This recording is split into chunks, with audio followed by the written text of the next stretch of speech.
Well, 2009, my wife almost dies. Wow.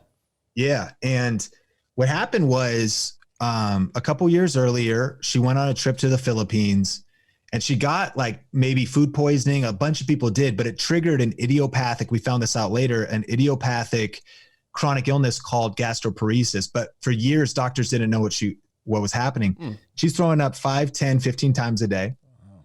We're going to specialist after specialist. And some of them are even saying, why don't you just eat a burger? Why don't you stop being bulimic or anorexic? Why don't you just, and she's like, no, something's very wrong. And she eventually drops to 82 pounds. Wow. And she has to get a feeding tube. First it goes in her nose, then it goes jejunum in her side, but they place it wrong. So we take her back home first night. We have all these boxes and cans of food. We've got this distributor of, it's kind of like an IV, and we turn the machine on.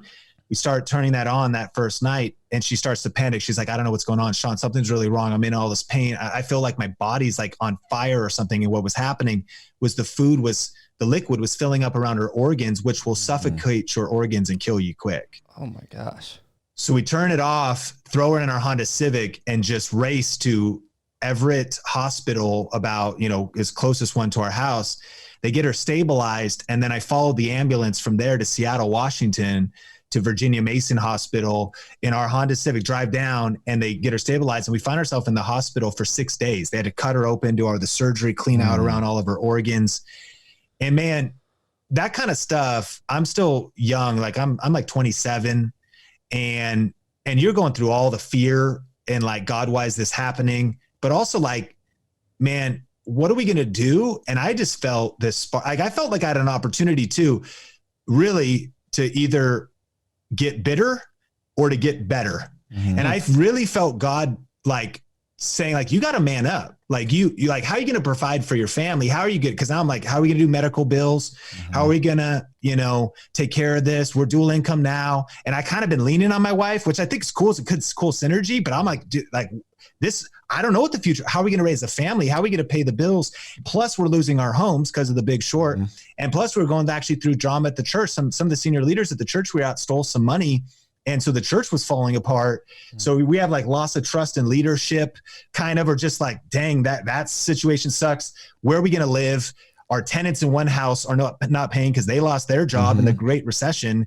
And now I'm in the hospital for 6 days. So you can imagine this is like just the pressure and the transformation of just in prayer and thought and worry.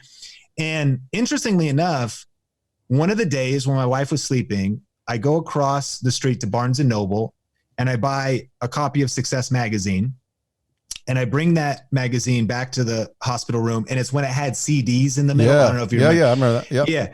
And I pull the CD out and I put it in my HP laptop that's got like the thing is like 48 pounds.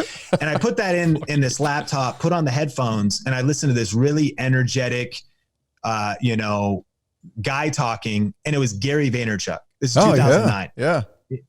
And he had just wrote a book called Crush It: Why Now is the Time to Cash In on Your Passion.